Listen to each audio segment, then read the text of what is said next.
So this is a film that is inspired by a real story, and that's why I wanted to tell this story also because it was inspired by a major from the Indian Army. And in the Indian Army, despite the Supreme Court verdict in 2018 where homosexuality was decriminalized, the army still does not accept the queer community, and they are not still allowed to be a part of the army or be open about their sexual identity.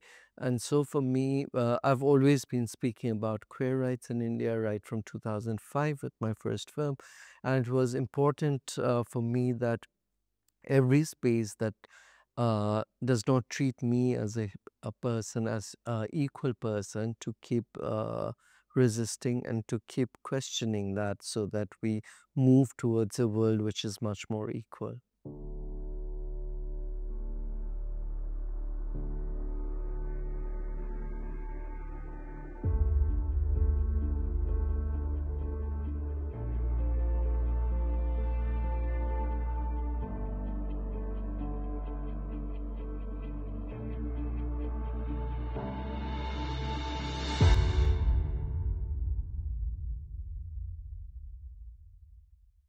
The film We Are Fahim and Karun is a love story that is set in Kashmir, and it's about two people who are living in a space of conflict, coming from two backgrounds where they're forced, because one because of his profession and one because of his religion, to be invisible about their queer identity, and how they deal with love when it comes to that kind of a space. So for me, it was very, very important to make this film because it's a film that challenges invisibility. It's a learning for me uh, because I come from a society which is very conservative.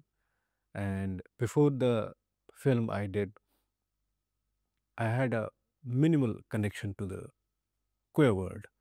And with this film, it's a learning process for me and knowing more about the queer world. And yeah, that's what I can say.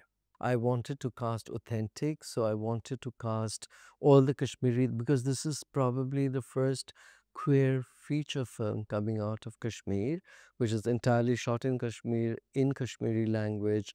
And for me, in terms of representation, it was very, very important that all the characters, Kashmiri characters, are played by Kashmiri actors. So it's not also very easy to get uh, a Kashmiri actor to play queer character, but and also generally be a part of a film like this, which comes with a baggage of certain quote unquote unacceptable narrative. And but I was quite surprised actually, because when we sent out the audition call, there were more than 35 people who wanted to play the lead character.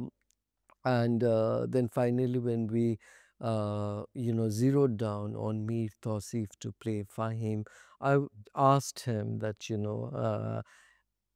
are you sure? Have you spoken to your family? Is it okay? I don't want my film to be a cause of any pain to anybody.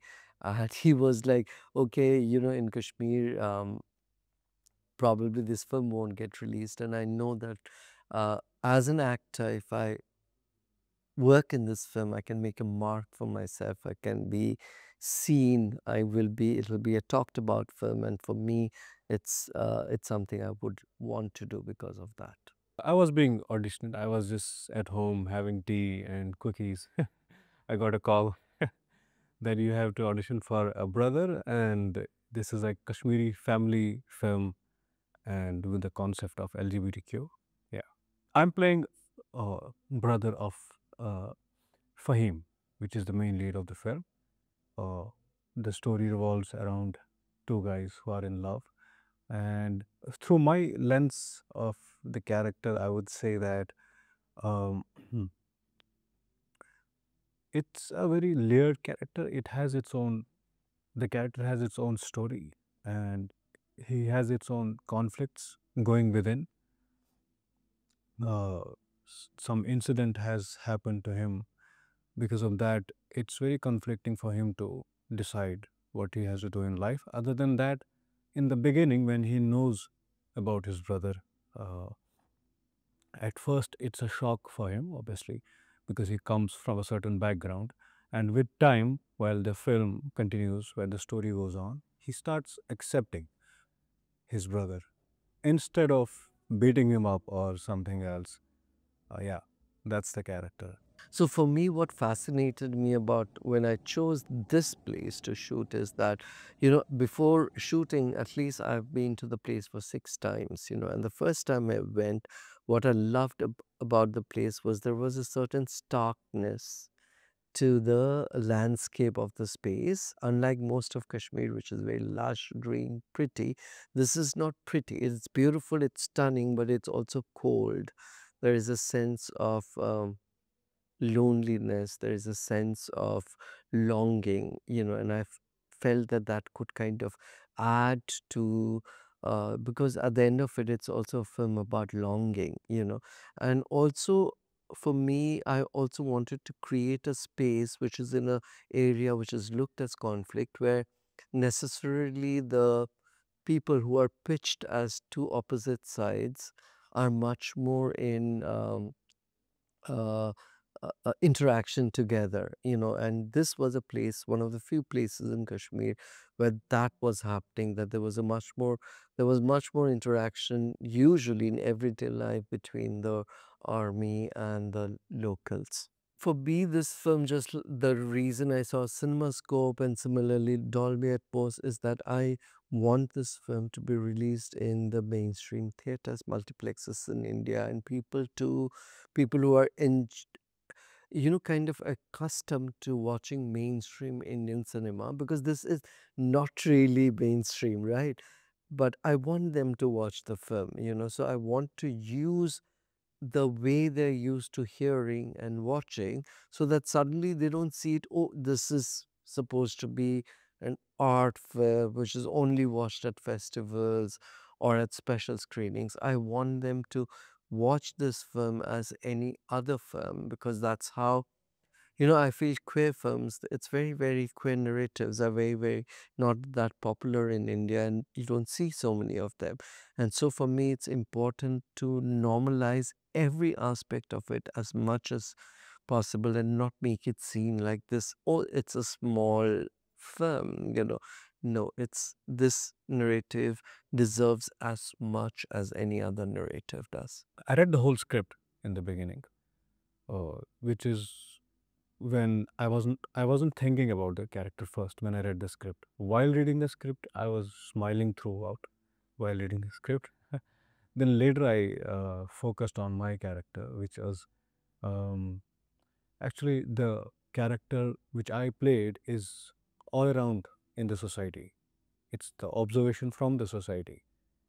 These such characters live in the society, so it's really easy to pick up from the society itself. In India, music is a very, very important part of our lives. Yeah. And all my films, very often we have this thing that there are this mainstream commercial films, and then there are the films which are not perceived as commercial films. And those usually don't have songs. But I've always wanted to use songs in my films, because as a person, I identify and I feel the different emotions that songs carry for Indians.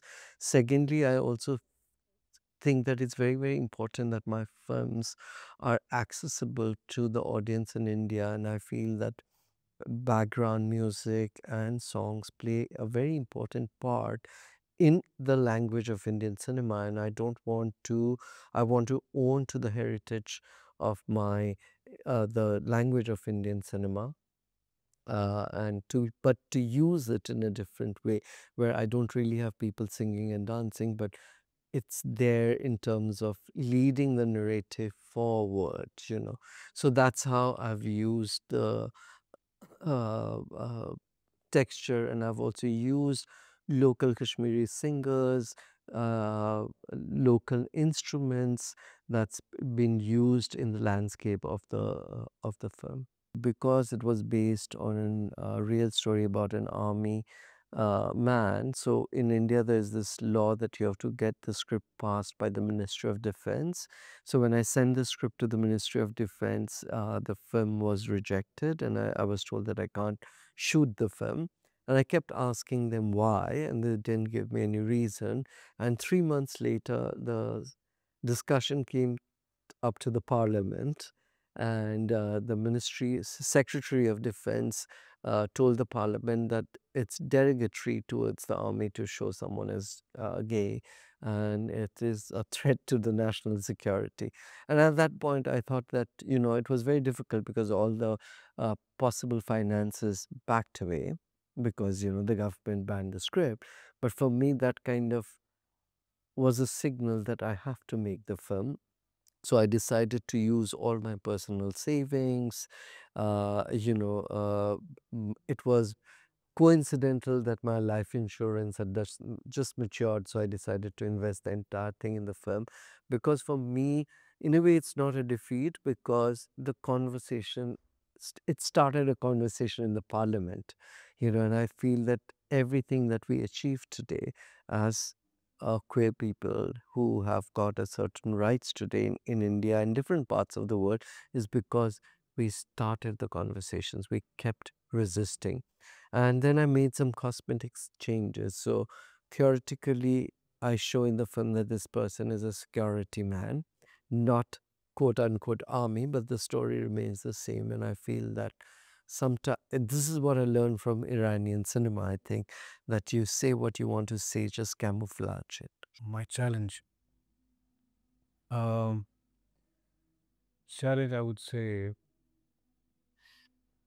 being belonging from a conservative society, being a part of a film which is based on LGBTQ, it itself is itself a challenge for me. Though I'm not playing a queer character, but I'm still a big part of the film. So, in the conclusion, I don't care what society thinks. Yeah, so, yeah, that was the challenge, but it's okay. I think for me, the toughest challenge was the finance, because initially there was a studio backing this film, and the minute the government had a problem, the Ministry of Defense, every possible sources of finance backed out. So that was the most difficult part, I feel, because you know I always had people in the industry who supported my vision. So the entire cast and crew came together to work for very little money, and just given we shot with a very small crew, we shot not too many, like in a very quick manner, because we planned a lot so that we could quickly, we shot the entire film in, I think, 17 days. So we did all that, but that was not difficult for me. That was planning, that was a lot of people putting together good energy and love, and it actually felt empowering. What was difficult is that, and what will be difficult is the journey ahead. This is the director's cut, because that's what I'm screening everywhere, where the way I want to the film to be seen, without anybody telling me what is allowed to be showed or not.